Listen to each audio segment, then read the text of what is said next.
In March 1942, General Douglas MacArthur and his family made a hazardous escape from the Philippines aboard PT boats.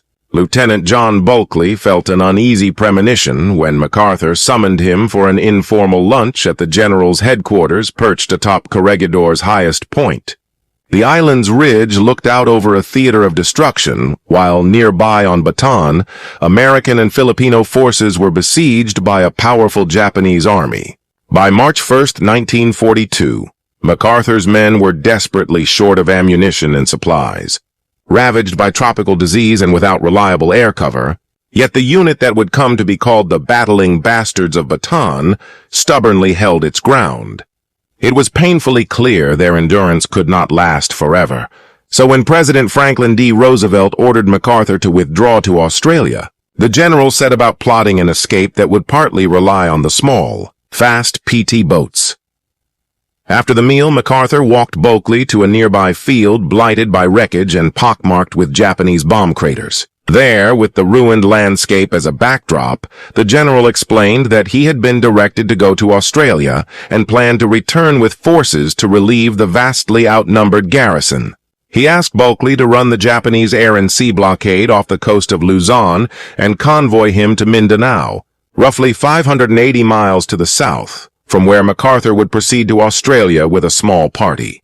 Bulkley was stunned and instinctively offered more conventional alternatives, submarine or aircraft, but MacArthur brushed those suggestions aside with a wry smile, arguing that the Japanese would not expect the general to slip out in PT boats and voicing absolute confidence in Bulkley and his crews. The lieutenant, young, hungry for adventure, and buoyed by the general's faith, accepted without hesitation. Where Bulkley saw danger, he also saw a mission that matched his temperament and training. John Duncan Bulkley had been steeped in naval lore and duty from birth. He came from a prominent maritime family with ties reaching back to the Revolutionary War and Trafalgar. One ancestor had served with John Paul Jones and another had been aboard Admiral Horatio Nelson's flagship at Trafalgar in 1805. Bulkley completed his education at the U.S. Naval Academy in Annapolis in 1933 during the depths of the Great Depression and, because the Navy was small at the time, did not receive his commission until 1934. He quickly developed a reputation as an intelligent, industrious officer who did not shrink from risks, qualities that would suit the unpredictable, close quarters fighting that the archipelago demanded. An incident aboard a civilian steamer traveling from Norfolk to Washington, D.C., offers a window into Bulkley's restlessness and initiative. Spotting 4 Japanese passengers whose behavior aroused his suspicion, he later learned one was the Japanese ambassador, and convinced they might be spies, he stealthily took the ambassador's suitcase, rifled it for intelligence, and then disposed of it overboard. Navy headquarters reacted coolly. An embarrassed officer retrieved the bag, and Bulkley was curtly told to keep the episode quiet. The episode captures how out-of-step Bulkley could seem with peacetime protocols. He was an anachronistic kind of hero, more at home with the bold exploits of earlier naval figures than the bureaucratic caution of his era. The PT boats provided Bulkley with an outlet for his brand of daring. Naval High Command at the time favored massive capital ships and scoffed at small craft, dismissing them as curiosities unfit for decisive combat, but PT boats were nimble, quick, and ideally suited to the Philippines' maze of islands and shallow waterways. Their small size and speed demanded crews with seamanship, guts, and initiative rather than impersonal machinery. Bulkley was captivated and committed himself to mastering the program. He later described the vessels as having seized his imagination, and he threw himself into the work with wholehearted enthusiasm. As a lieutenant, junior grade Bulkley took command of Motor Torpedo Boat Squadron 3, which included his flagship PT-41, along with PT-31 through PT-35. Squadron 3 numbered 11 officers and 68 enlisted men. Each boat typically carried 10 to 12 crew plus 2 officers and was equipped with torpedo tubes and twin heavy machine gun turrets, armament that, when employed cleverly, allowed these small craft to punch above their weight. The 77-foot boats were the newest models of their type, and by late summer 1941 war with Japan seemed increasingly likely. though its timing remained uncertain. Despite having only half a squadron, 6 boats instead of the planned complement, Bulkley's command was selected for rapid deployment to the Philippines. The rest of the unit was scheduled to follow later until the attack on Pearl Harbor altered those plans. Squadron 3 joined the Asiatic Fleet after arriving in Manila on August 28, 1941, and while Admiral Thomas Hart, commander of the Asiatic Fleet, initially regarded the small boats as disappointing compared with the cruisers and battleships he had hoped for, Douglas MacArthur recognized their potential. The Philippine archipelago's roughly 7,000 islands presented a complex maritime puzzle in which quick, stealthy torpedo strikes and agile maneuvers by PT boats could be especially effective. And Bulkley's craft and crews were suited to exploit that advantage as they threaded the island's narrow passages. Originally, under the Lend-Lease arrangements, the new 77-foot motor torpedo boats were meant for Britain, but Squadron 3 was diverted to the Philippines largely because of MacArthur's influence. The archipelago was swept into war on December 8, 1941, and when MacArthur learned of Pearl Harbor, he was stunned. At first, he even declined to authorize strikes by the U.S. Army Air Forces in the Far East against Japanese-held Formosa.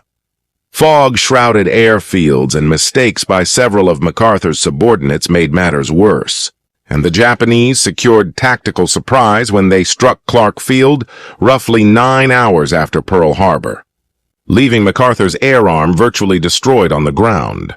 Admiral Thomas Hart, confronting ships outclassed and lacking air cover, ordered most of the Asiatic Fleet to withdraw, but Bulkley's small Squadron 3 remained the Navy's only offensive presence in the islands. On December 10, 1941, a wave of Japanese bombers pounded Cavite Naval Base, reducing facilities to flames and choking smoke. Bulkley managed to get his PT boats into the open water of Manila Bay before the worst of the blast, and his crews survived. Enemy pilots, eager to sink the nuisance boats, dropped bombs and strafed the surface, while the nimble PTs zigzagged away, throwing tall sprays of water in their wakes. The boats returned furious bursts from their 50 and 30 caliber mounts and succeeded in shooting down 3 Japanese aircraft. When they could not destroy a single PT, they eventually pulled back. The loss of Cavite tempered Squadron 3's triumph, and MacArthur ordered a withdrawal to the Bataan Peninsula, as the Japanese 14th Army continued its landings, despite determined resistance, although, in some localities, the defenders outnumbered the invaders on paper.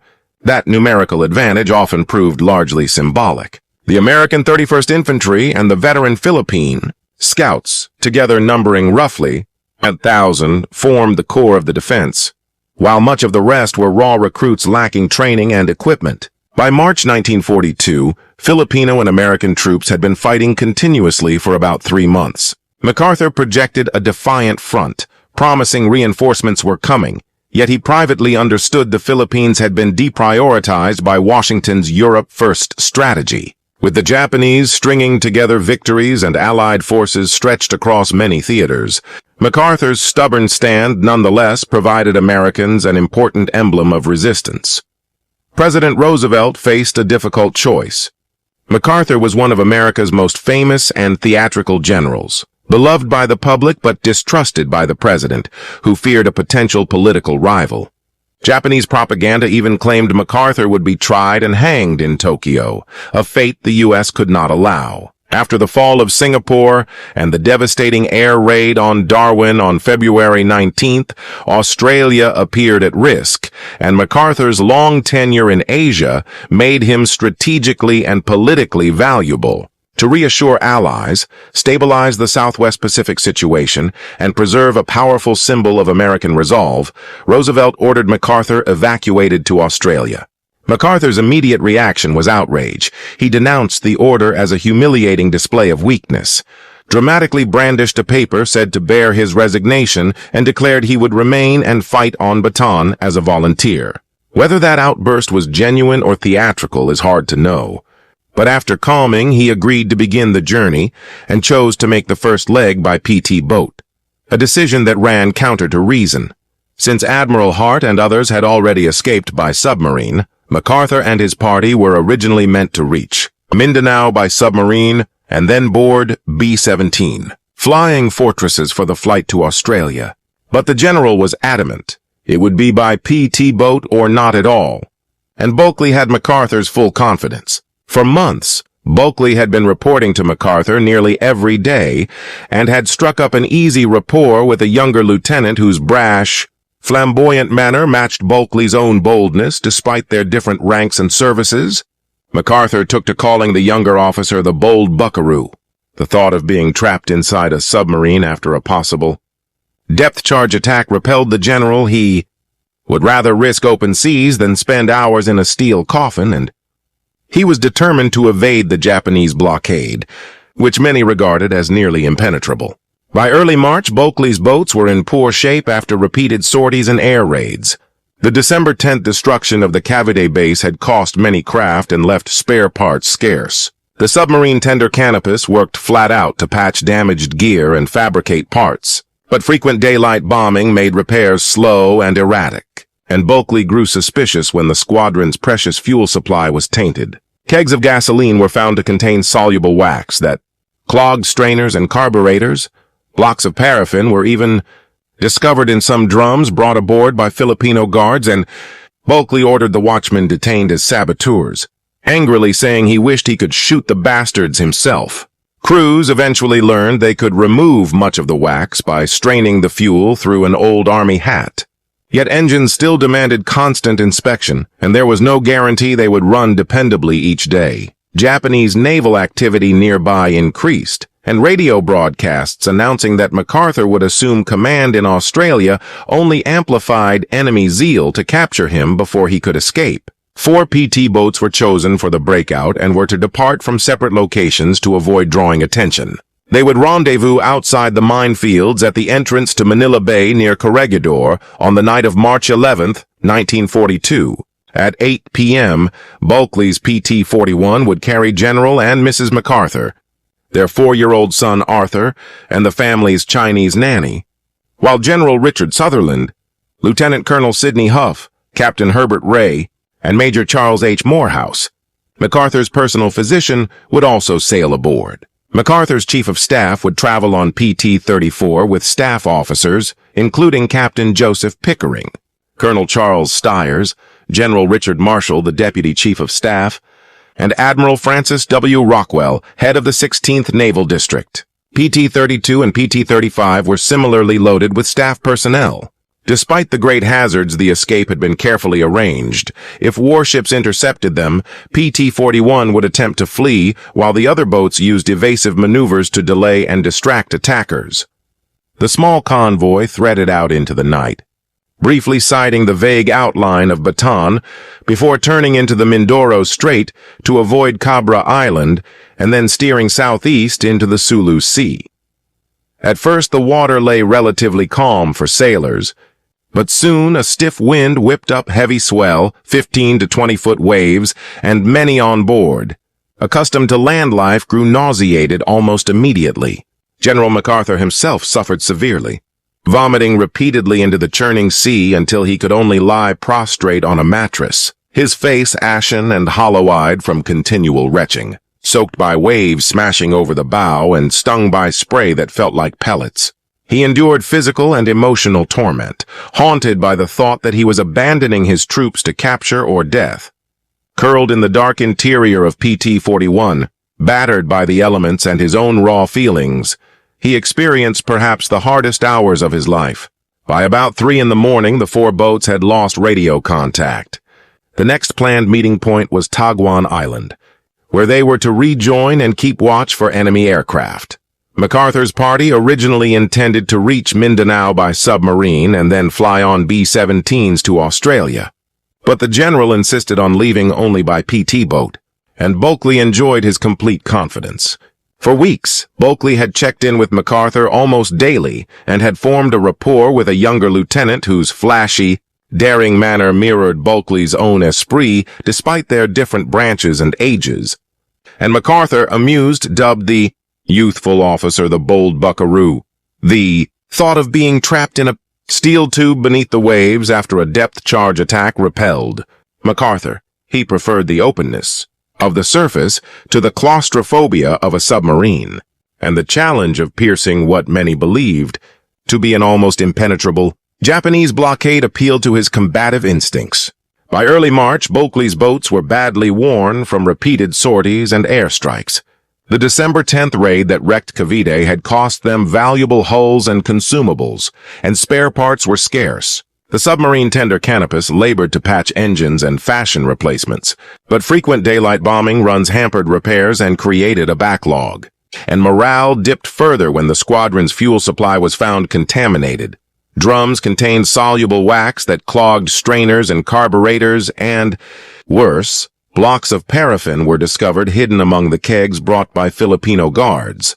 Prompting Bulkley to have the watchmen detained as suspected saboteurs, he later fumed that he wished he could shoot the bastards himself, though crews learned to filter much of the wax through an old army hat. Engines still needed constant attention, and there was never a certainty they would hold up under continuous strain. Japanese naval activity increased nearby, and Allied broadcasts announcing that MacArthur would assume command in Australia only made the enemy more eager to seize him.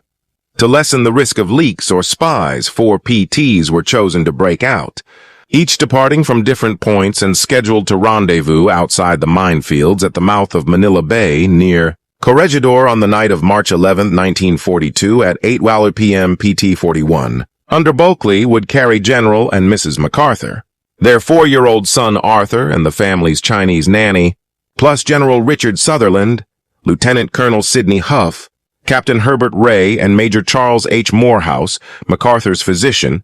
PT-34 with Lieutenant Kelly would carry MacArthur's chief of staff and other senior aides, while PT-32 and PT-35 were loaded with additional staff officers and escorts.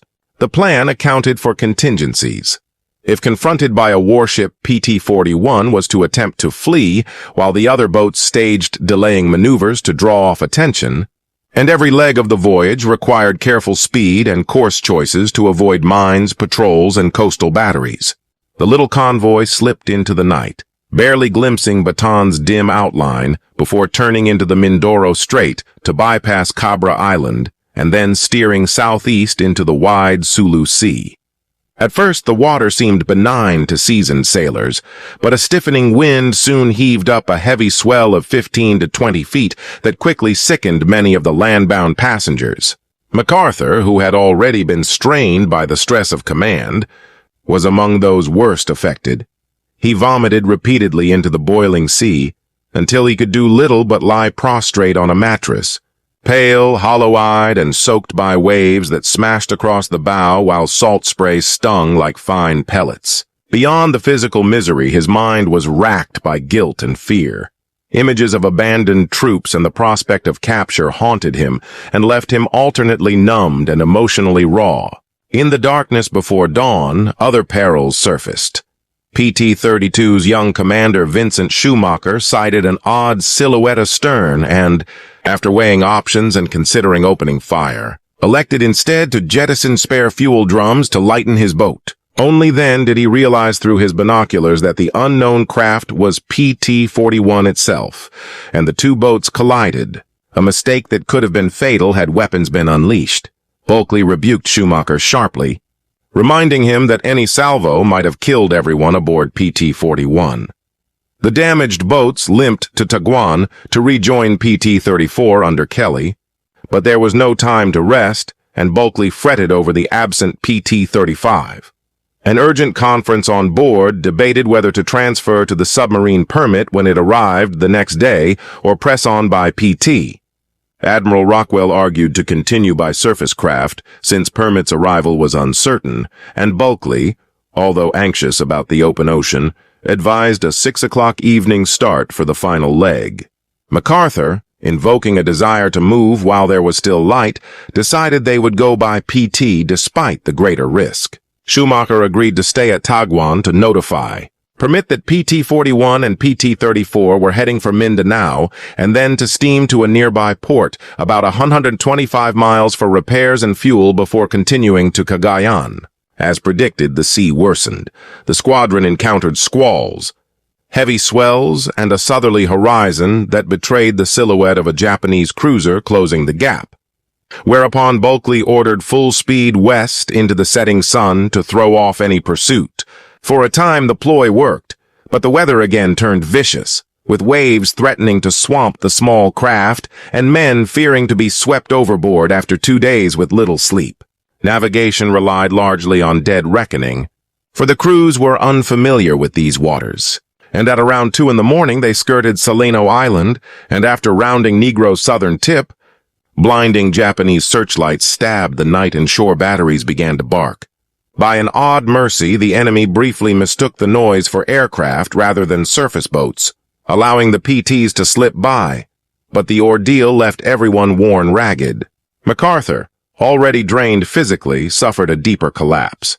Seasickness, bone-deep exhaustion, and the crushing mental burden of leaving his men pushed him into a near catatonic state at times. And in a rare, unguarded conversation with his aide Lieutenant Colonel Huff, he unburdened himself, speaking with choked emotion about his long, frustrated efforts to secure congressional funding for Philippine defenses, the impossibility of holding Corregidor and the painful necessity of leaving. Then, as swiftly as the confession came, the general reasserted his customary sternness and theatrical composure, promising Huff a promotion and wishing him a good night, while the others tried to steal rest as dawn brought a gentler sea and a fragile sense of relief that the worst of the storm had passed, as the wind eased the dark shape of the peninsula west of Cagayan on Mindanao at last resolved itself from the horizon, and a quiet sense of relief passed through the cramped, exhausted party. This was their last stop before the long flight to Australia. It was morning on March 13, 1942, and the news that Cagayan remained free of Japanese occupation brought instant consolation. PT-41 nosed toward the pier, and General MacArthur stood at the bow amid the bustle, a gaunt, weathered figure who allowed himself a moment that may have been framed by cameras. Before they left for the airstrip, he made a point of personally thanking Bulkley, promising that every enlisted man and officer who had seen him through would receive the Silver Star for gallantry. Both men betrayed the voyage. MacArthur's eyes were rimmed in red, his jaw stubbled, his once pristine uniform creased and stained. Bulkley, too, wore a beard and his hair longer than usual, two warriors marked by exertion and risk. Bulkley later remembered MacArthur's blunt gratitude. "You've taken me out of the jaws of death," a remark that captured the raw, private magnitude of what they had endured. Their intended air connection was Del Monte Airfield, a clearing hacked out of a pineapple plantation. But when they arrived, the scene inflamed MacArthur's temper. Instead of several healthy B-17 flying fortresses he had been promised, only one damaged bomber squatted on the strip. He demanded immediate additional aircraft. The original plan had seen 4 B-17s dispatched from Australia, but 2 returned with engine troubles, and a third had plunged into the sea during a storm. Survivors had struggled ashore after hours in the water while 2 crewmen were lost. The lone fortress that reached Del Monte did so with damaged turbo superchargers and faulty brakes, and MacArthur, already frayed, vented fierce displeasure that reportedly extended to the aircraft's pilot. His loud radio appeals produced a rapid response. The U.S. Air Commander in Australia scrambled 2 more B-17Es, loaded them with passengers, fuel, and crucial supplies for the Philippines, and assigned pilots to make the precarious hop. The roughly 1,500-mile flight from Mindanao to Australia was no casual leg.